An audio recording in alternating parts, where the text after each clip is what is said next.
Hi everyone, this is Dr. Aitsi-Selmi for another episode of Wise Wednesdays. Happy New Year, it's 2019. And in last week's webinar, we talked about how a large part of what we talked about was what to let go of. So before you start setting goals, resolutions, it's important to make space. So you need to let go of certain things, let go of the past, so you've got space for the future to arrive.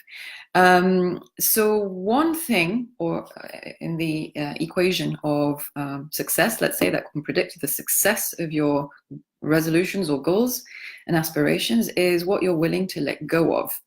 And a practical step around this is learning to say no. Many people I work with are not very good at saying no. I even struggle to say no sometimes. It depends on the circumstances, the level of stress, and so on.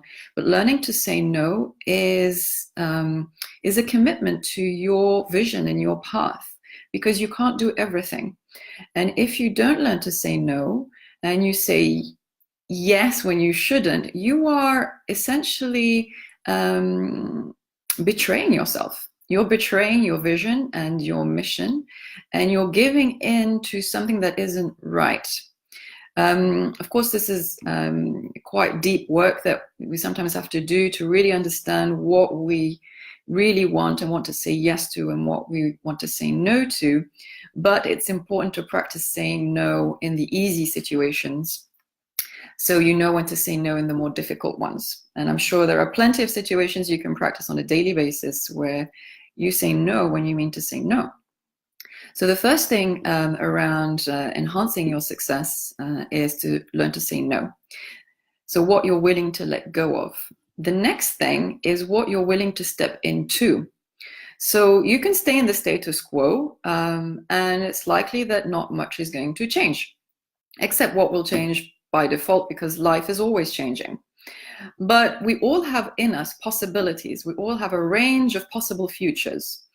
And it's kind of our mission on earth in this life to tune in, to find out which of these possibilities is the one that we're meant to implement, execute, live out.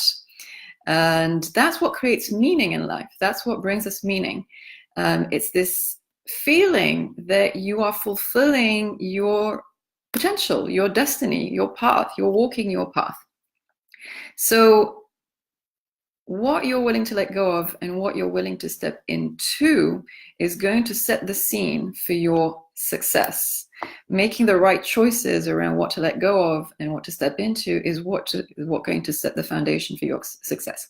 Now, the secret sauce for this is your state of mind when you are going through this process. So when you're setting your goal or making a resolution, your state of mind at that point is, I would say, and in my experience and what I've researched and learned and from what I've seen in other people, is going to be the biggest, your state of mind is going to be the biggest predictor. So let me give you some examples. So you can have an inspired state of mind, and that's the state of mind where somehow you're connected to something that's bigger than your ego or your small persona that's made up of fears and anxieties. You're somehow connected to this force, and you are able to see what's possible, and you're also able to tune in to the guidance that says go in this direction. It's time to go in this direction. And you're willing to sustain that. You're willing to come back to that state of mind on a regular basis, this inspired state of mind, to be able to detect at each step of the way what the next step is. Because you may not know exactly how you're going to do it. You don't need to have a fully formed plan when you set off in a particular direction. This is where your vision comes in. You kind of get a sense of what's possible for you, what the best possibility is for you, and you choose to go in that direction. You may not have the full plan, and that's okay. What is important is that you keep tuning into the state of mind, and I'll share some steps as to how you can tune into it in a couple of minutes. So tuning into that state of mind consistently is what will help you stay in that direction and move forward and realize the possibility that you perceived. at the start. Now, what you don't want is to be in a victimized state of mind. So in the first one, where your resolutions are essentially a vision, what you call a resolution is actually a vision of what's possible for you. In a victimized state of mind, your resolutions are just a feeble hope. It's just a feeble hope of, yeah, that would be nice. Yeah, I'll do this next year. Yeah, sure, that is what I'm going to do. But you don't really believe it because you're in a lower state of mind. You don't feel powerful. You feel that circumstances are completely outside your control. There's nothing you can do about it. And you think of all the obstacles, the people in your way, and you start blaming, or you start others or yourself. And it doesn't feel great, and it's not a good place to be. The goals or the resolutions you make will not be helpful, and probably won't be true to what you really want. And they're less likely to happen because they were made in this negative, let's say, state of mind. The other state of mind that's more positive, but not helpful either, is to be overly enthusiastic. So to kind of tap into your inner warrior, you're going to conquer, you're going to do it this time, you're really going to, but it's kind of too manufactured. You're not really tuning in deeply. You're kind of tapping into force and will, and too much sort of ego-based willpower. You're overestimating everything. And it's more of a reaction to actually having felt victimized before. So while it can generate interesting possibilities for you, the resolutions you make in this state of mind are more positive. They're probably too many. They're probably too crushingly big. Or there might be, let's say overwhelming. So once your enthusiasm runs out, you actually don't have anything to go into. It doesn't feel like you're going in a direction. It feels like it's work you have to do, and you have to sort of make all these things happen. And it's very, I don't know, it's like a whirlwind of creativity. You've got too many ideas, and you're just not really connected. You can't prioritize any of them. It's just a little too much. And it's great to have those states occasionally, but it's important to relate to them wisely, in that enthusiasm without action, without real courage and commitment, is going to wane, and you probably won't reach the end of the vision. You won't manifest the thing.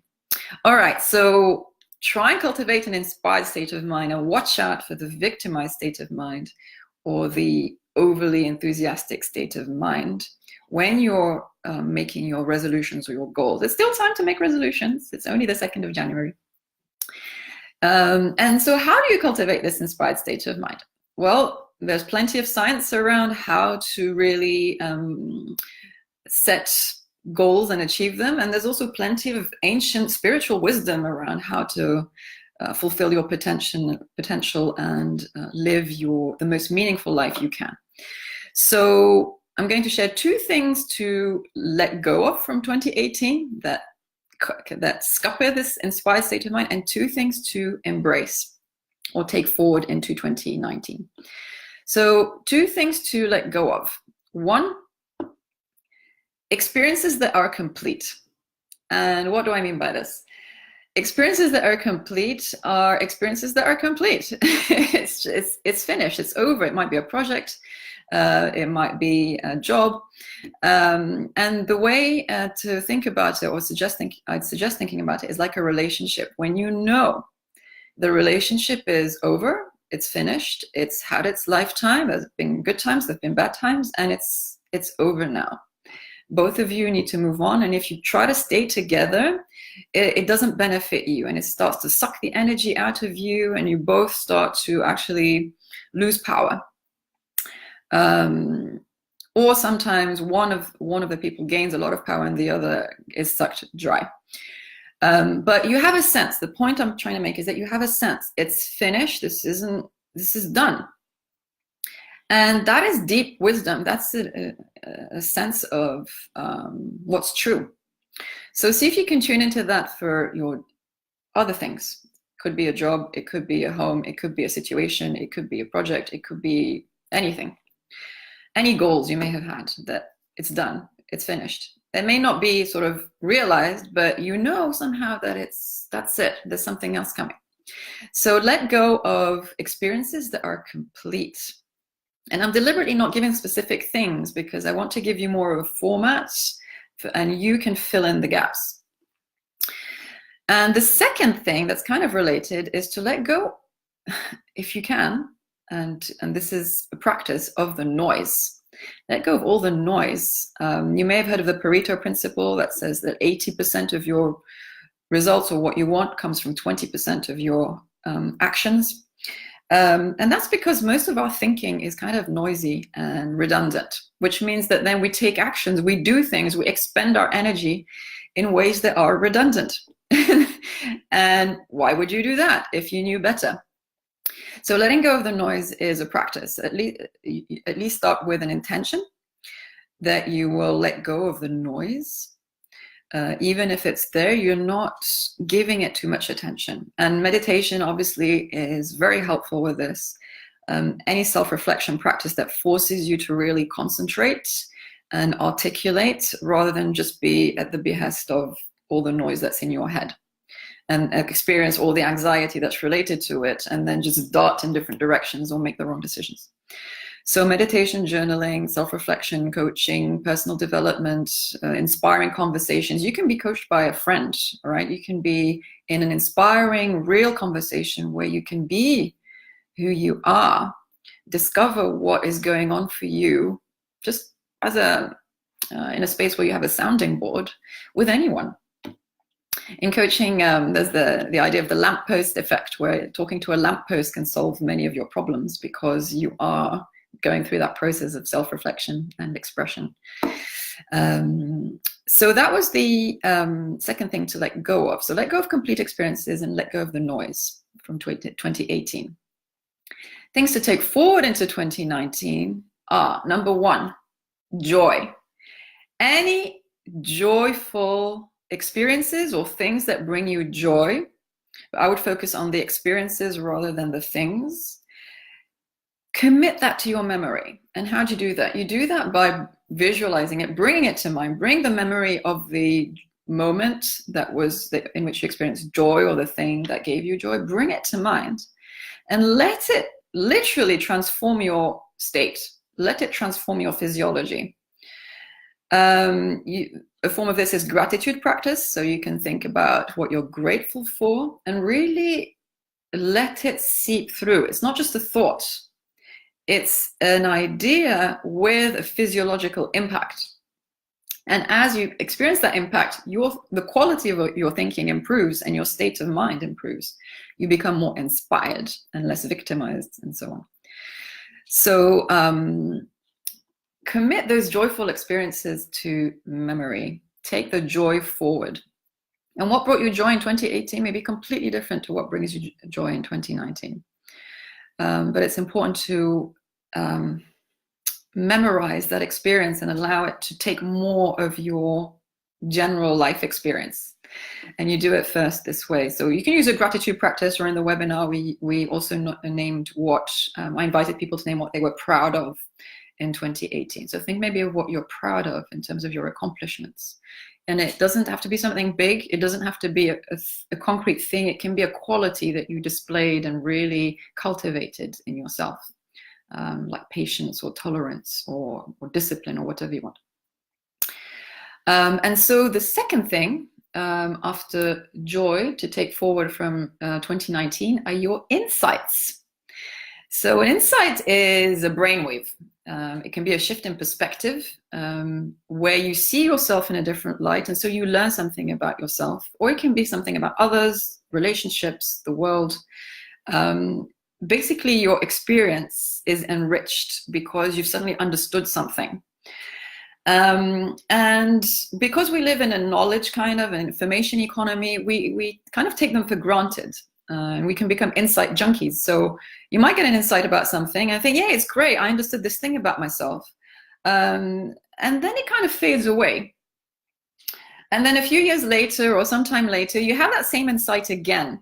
And you feel like you've had to learn this lesson again. It's like, I know this. Why am I having to learn this again? Or why am I having this insight again? And it's usually because the insight hasn't been applied and implemented. So it's kind of like you haven't learned the lesson.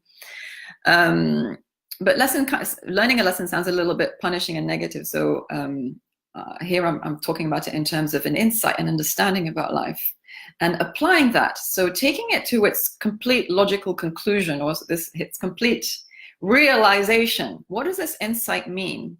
If you've understood something, there was someone on the webinar who's a really deep thinking and feeling person, and she noticed how a change in her attitude to her relationship with a member of her family completely changed the relationship itself.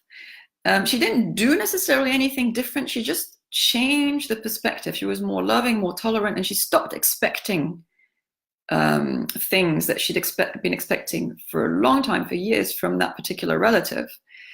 So she first had that insight, and then she had another insight, which is what would happen that this could be applied to any relationship and to her entire life. And it suddenly gave her an opening, a surge of energy, and lots of ideas that she's now applying. And that's taking the insight further than just having the insight, enjoying it, and saying, oh, isn't that great? I had an insight, and maybe applying it in a limited way. So take your insights from 2018 very seriously. Really be grateful for them and realize how amazing they are, these shifts in perspective. How hard is it to shift someone's perspective, right? If you try and argue with them or try and explain something to them, how hard is it to teach something? So if you get something that way, if you get an insight, that is so precious. So maybe pick your top insight from 2018 and just work with that. What would it mean if I applied this insight across my life? What does it mean for different areas of my life? Yeah, I had an insight towards the end of the year, which was it's not really me doing the things that are inspired. It's not who I think I am. It's not my ego that's doing the things. When I'm inspired, if I'm writing some great text or saying something that people find inspiring, it's not really me. The ego is switched off, because you can't do the same the two at the same time. You can't be you, thinking you're you and how you need this or that or the other, and create in the same moment the kind of successive events in our psyche. Anyway, it's getting too complicated to think, or rather too personal. If you like me sharing personal things, do tell me. I don't mind, but I don't want to share it. I don't want to overshare. So that's it. Things to leave behind, complete experiences, and the noise, and practice your meditation if you're a meditation fan, or do whatever it takes to help you think clearly. And things to take forward, joy. Take the joy forward. That helps you feel inspired and full of ideas, and it gives you courage as well. Interestingly. In fact, I was at a meditation retreat, and a very experienced teacher who founded one of the founders of Vipassana meditation school in the US, and also founded a school here, was asked by an activist. She said, I'm burnt out, I really want to make a difference. There's so much suffering in the world. There's so much I can do. I know I can do it, but I feel really tired, and I've just recently not had the energy to do anything. I can't move forward. Remember the overwhelming, the overwhelming state of mind. She was kind of there. And so she was asking the teacher for help. What should she do about this? Because she can't just collapse and not do anything. That was her question. So the teacher just said, joy. She just said that one word, joy. Says, you need more joy in your life. It's not all about suffering. It's not about being a martyr. Joy is part of how we live a meaningful life and how we fulfill our potential. So take that joy forward. And then the insights, take the insights. Take your top one insight, or maximum 3, I would say, and really sit with it and cultivate it and contemplate it and then apply it. And those things will help you be more consistently in an inspired state of mind and achieve your aspirations, goals, and resolutions. That is my wish for you. I wish you much success in 2019. Feel free to subscribe, comment, email me with questions or comments, and I will see you soon. Bye-bye.